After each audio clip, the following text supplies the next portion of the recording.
New York City, 1990. A man is sitting in a barbershop chair. He is not thinking about the street right now. He is not thinking about his operation, or his workers, or the money moving through his corners. He is just a man getting a haircut.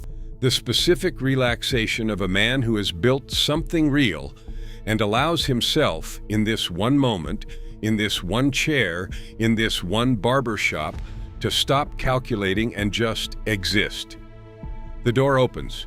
Men walk in, badges out, police, or so he thinks. By the time he understands what is actually happening, what these men with badges actually are, it is too late. He is in handcuffs. He is being walked out of the barbershop in broad daylight, past the barber who cannot move, past the other customers who cannot speak, past the street that keeps moving because from the outside this looks like an arrest and nobody interferes with an arrest, into a car, gone.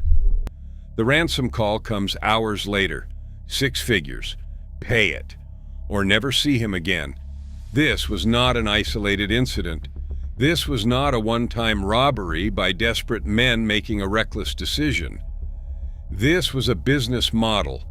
The most feared extortion crew in New York City history operated this way, systematically, methodically, repeatedly, across the South Bronx, across Washington Heights, across Harlem, kidnapping the most dangerous men in the city's underground economy and collecting ransoms that reached into the hundreds of thousands of dollars per victim. They were called the Wild Cowboys. 42 members. A Harvard University press book was written about what they did, and then they made one mistake. They went after the wrong man. To understand what the Wild Cowboys were, you have to understand what New York City was in 1990.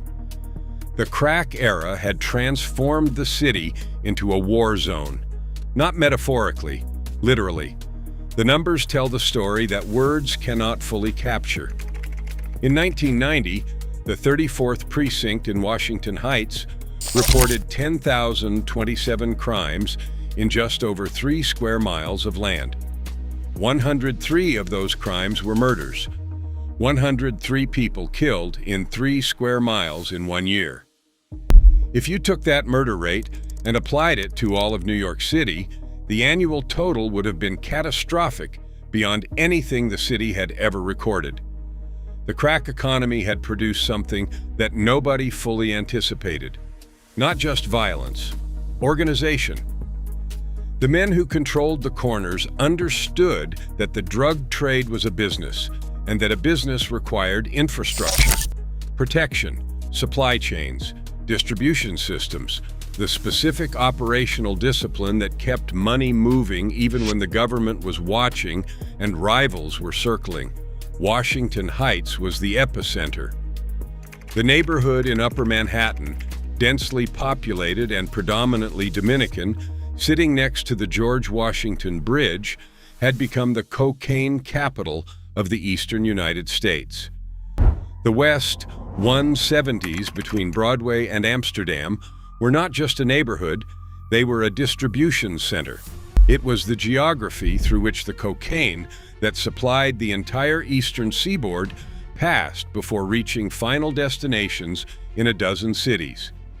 Crack itself is said to have Dominican origins, with Washington Heights as its birthplace in the mid-1980s. The money that followed was extraordinary. The violence that followed the money was worse. And out of that specific combination of extraordinary money and extraordinary violence came the Wild Cowboys. Lenny Sepulveda and his brother Nelson went to George Washington High School in Washington Heights.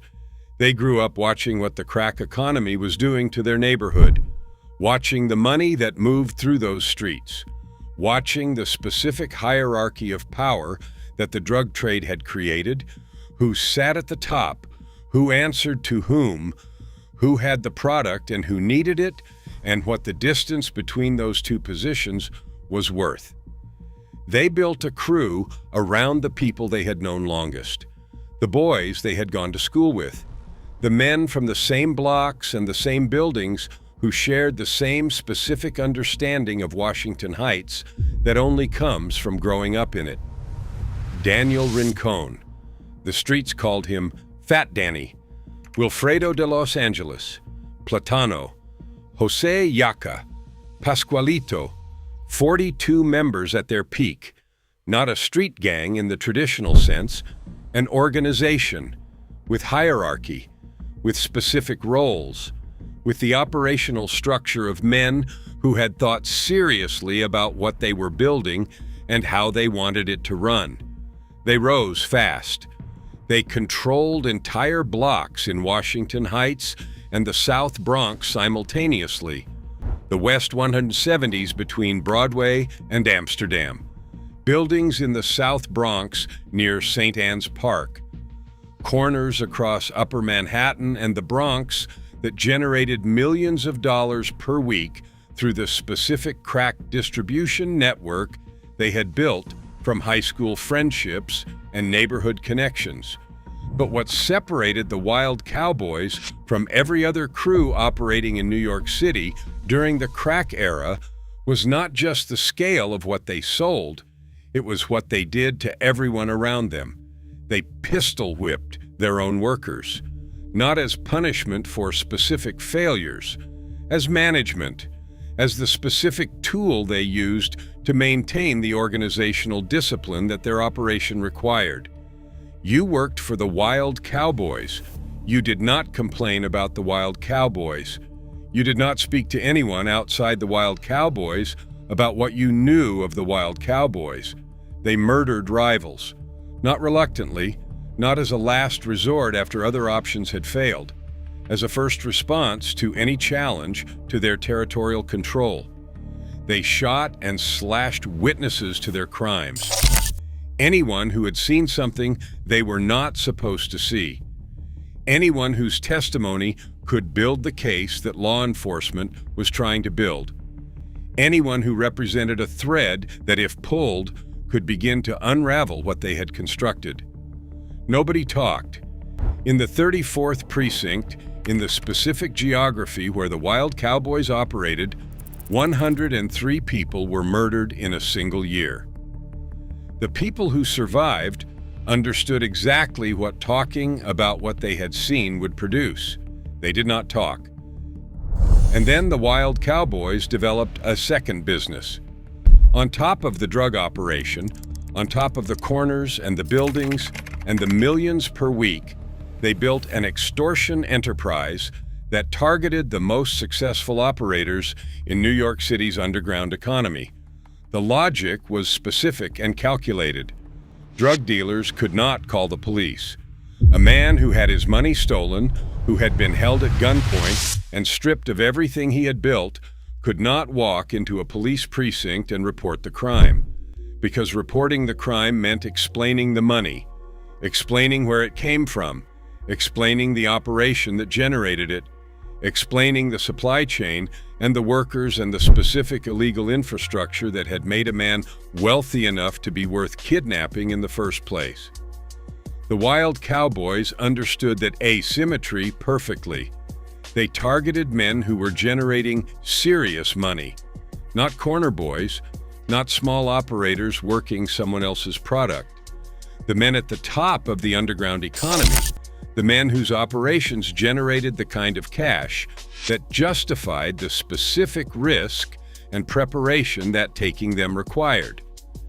And they posed as police officers, not casually, systematically, with badges and the specific authority of men who had studied how police conducted stops, how they held their credentials, how they issued instructions, how they positioned themselves to prevent flight, and had replicated that authority with enough precision to fool their targets until the handcuffs were already on. They studied drug dealers. They studied their movements over days and weeks. They learned the specific routines, the barbershop appointment every 2 weeks, the restaurant where they ate lunch on Thursdays, the block where they parked their car before going upstairs, where a man's guard was down and the surrounding public would not immediately understand what they were witnessing.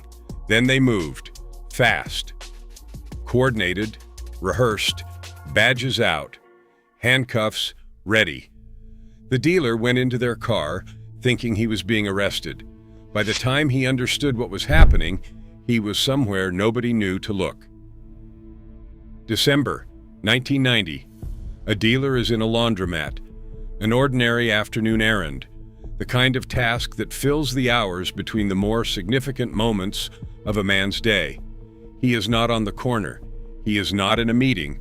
He is doing laundry. The Wild Cowboys have been watching him for weeks. They know this laundromat. They know which days he comes. They know approximately how long he stays. They know who he is connected to and what he is worth and what the men who care about him will pay to get him back. They come in with badges. He goes out in handcuffs, while his clothes are still in the machine. The ransom call goes out to his associates within hours. $650,000. $650,000 for a man who was doing laundry. His associates paid it, because what was the alternative? 3 months later, a Bronx dealer is sitting in his own restaurant. A man who had built enough success that he could invest in a legitimate business, and that he could sit at a table in a place with his name on it and eat lunch and feel the specific satisfaction of having made something that existed in both worlds simultaneously. The Wild Cowboys came into the restaurant, badges out, $750,000. And while they waited for the money, while the ransom call was being made and the associates were scrambling to put together $750,000, they did not simply hold their victims in a room. They worked them. Handcuffs that cut into the skin until the circulation stopped and the hands went numb, and the pain became something beyond ordinary pain. Blackjacks applied with the specific purpose of producing damage without killing. Stun guns, staple guns, non-fatal bullet wounds delivered to specific parts of the body, wounds that produced enough blood and enough pain to communicate everything that needed to be communicated about what would happen if the money did not arrive. Everyone paid, because everyone understood what not paying meant. And then someone told them about Fritz, Richard Fritz Simmons, 112th Street in Harlem, the Consignment King. Before you understand what the Wild Cowboys did to Fritz, you have to understand what Fritz had built. Because without understanding what he was, you cannot understand why they wanted him. And without understanding why they wanted him, you cannot understand the specific magnitude of the mistake they made by going after him. Fritz had done something that nobody in the New York drug trade had ever done at scale before him. He offered pure cocaine on consignment. No money up front, no collateral, no credit check, just the product. The purest product available anywhere in New York City, and an agreement to pay after it moved. This sounds simple. It was revolutionary. Every operator in the drug trade before Fritz had required payment up front or at the point of transaction. You brought your money, you got your product, you moved it. You came back with more money and got more product. That system had a specific limitation. You could only grow as fast as your available capital allowed. Fritz removed that limitation. A man with nothing, a man with no money, no existing operation, no supply chain, could come to Fritz and leave with product. He could build a customer base. He could generate revenue from that product. He could pay Fritz from what he made, and then he could come back for more. Overnight, broke hustlers became bosses. Men who had been on corners for years without ever being able to build anything beyond week-to-week survival, suddenly had product they had not paid for, yet moving through operations they had built from scratch using Fritz's system. Fritz had created an entire generation of New York drug operators who owed their position to one man on 112th Street. And Fritz was not flashy. He did not drive a car that announced what he had. He did not wear jewelry that communicated his position.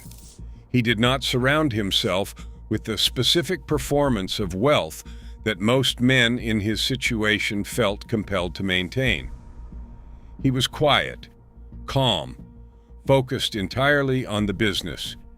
He showed love to the people around him, helped them eat, built his organization through genuine relationships rather than fear, through the specific trust that comes from being the man who gave people opportunity when nobody else would. Nobody could find him if they did not already know where to look.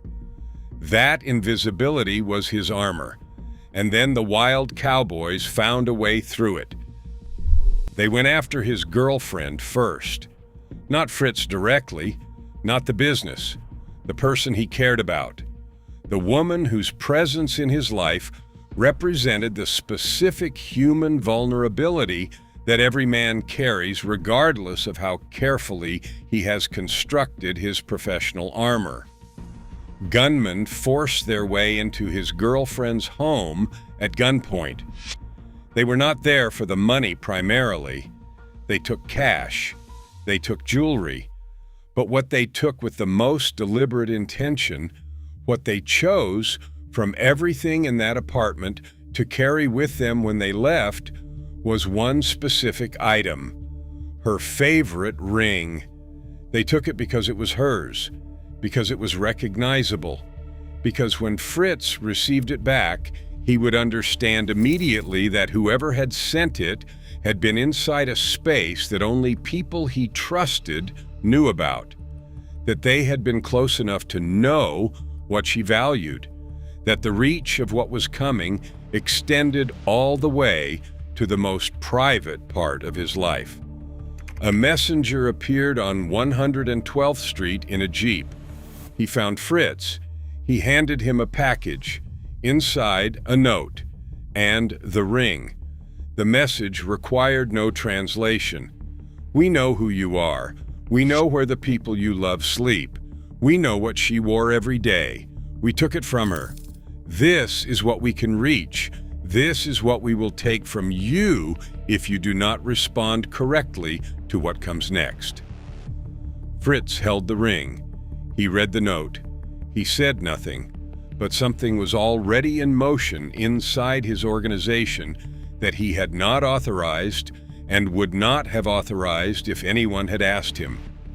A man named Hen Dog, one of his associates, a man who wanted to demonstrate something, his loyalty, his usefulness, his specific value to Fritz and to the organization that Fritz had built. A man who understood that the messenger in the Jeep was a link in the chain, that the person who had delivered that package to Fritz on 112th Street was connected to whoever had gone into his girlfriend's home. Hen Dog spotted the messenger in a restaurant. He did not call Fritz. He did not ask permission. He walked into the restaurant and shot the messenger dead. The link in the chain was gone, but the chain was still there. And now the Wild Cowboys knew exactly who had broken it. The fake cops, they came for Fritz personally. He was on 116th Street, moving through Harlem the way he always moved, without announcement, without the specific visibility that made men easy targets. Just a man on a block, unremarkable, unannounced. The same invisibility that had kept him safe for years. They pulled up, badges out. Police. Fritz had a fraction of a second. Something was wrong. The specific way these men moved, the way they had positioned their car, the energy of the stop, the particular quality of men who were performing an arrest rather than conducting one. Something in the accumulated intelligence of years of navigating New York's streets told him in that fraction of a second that these were not police officers. He made a decision. He screamed. Not ran, not fought, screamed. Loud enough and with enough specific purpose that the block around him could not continue with its ordinary business. Loud enough that people stopped and turned and looked. The Wild Cowboys needed people not to look. The entire system, the badges, the handcuffs, the waiting car, depended on moving fast enough that bystanders saw only what they expected to see, a police stop, until the man was already in the car and the car was already gone. Fritz made that impossible. A crowd forming around a screaming man is not a situation that the Wild Cowboys could manage. They could not produce identification for actual police officers who might respond. They could not explain the handcuffs to a gathering crowd. They could not complete the operation in front of witnesses who were actively paying attention rather than passively observing. They left.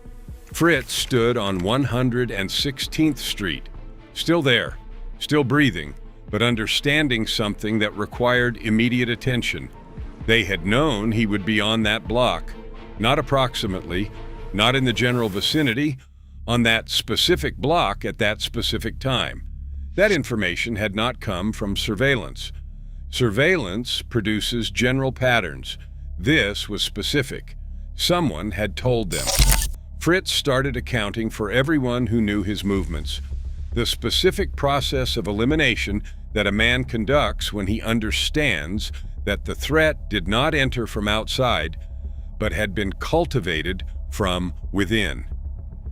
That the information which had made him vulnerable, which had told the Wild Cowboys where to find him and where to find his girlfriend and what she wore on her hand, had been given by someone he had allowed into his circle. He went through the list. Someone on his own block on 112th Street.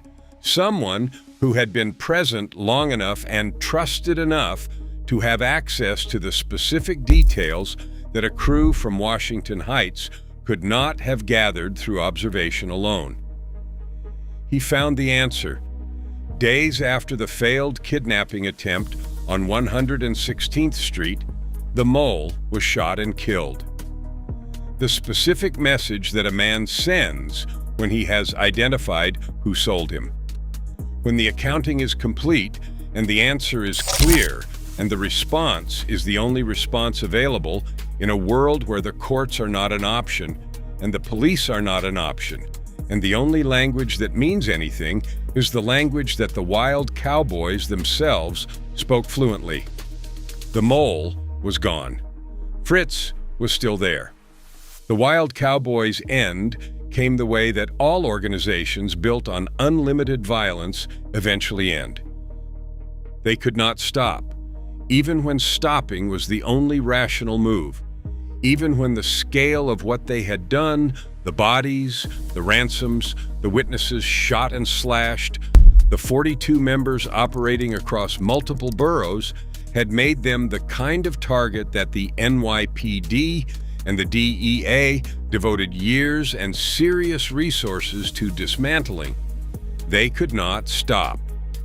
A wanton act of violence on the West Side Highway, a killing so public, so reckless, so lacking in the specific operational discipline that had allowed them to operate for years, finally gave investigators the thread they had been waiting for.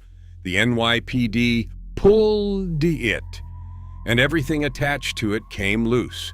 Lenny Sepulveda, Nelson Sepulveda, Fat Danny, Platano, Pascualito. One after another, the core members of the Wild Cowboys were arrested, charged, convicted. The specific legal machinery that had been building the case for years finally produced the result that Washington Heights had been waiting for, with relief and with grief and with the specific complexity of a neighborhood that had been terrorized by these men and had also watched them grow up. Robert Jackall, a professor from Williams College who had spent years embedded with the NYPD detectives and prosecutors who worked the case, published the definitive account through Harvard University Press in 1997.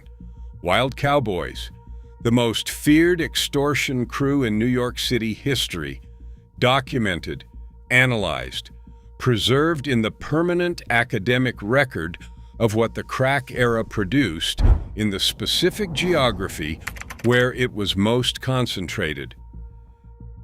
And Fritz, the Consignment King, the quiet man on 112th Street who had turned broke hustlers into bosses by fronting them pure product with no money down, who had built his empire through relationships and loyalty and the specific organizational intelligence of a man who understood that the most durable power is the power that nobody can see. He held his girlfriend's ring when the messenger brought it back in a package. He screamed on 116th Street when the fake cops came. He found the mole in his own organization and addressed it with the directness of a man who had no other option, and he outlasted them. The Wild Cowboys, who had kidnapped dealers from barbershops and laundromats and restaurants across New York City, who had used stun guns and staple guns and non-fatal bullet wounds to collect six-figure and seven-figure ransoms from the most dangerous men in the underground economy, could not collect from Fritz Simmons, because Fritz was dangerous in the way that the most powerful men have always been dangerous. Not loudly, not visibly, not in any of the ways that the Wild Cowboys understood how to counter, quietly, invisibly, in ways that you do not understand until you have already made the mistake of underestimating him. The Wild Cowboys made that mistake. They did not make it twice.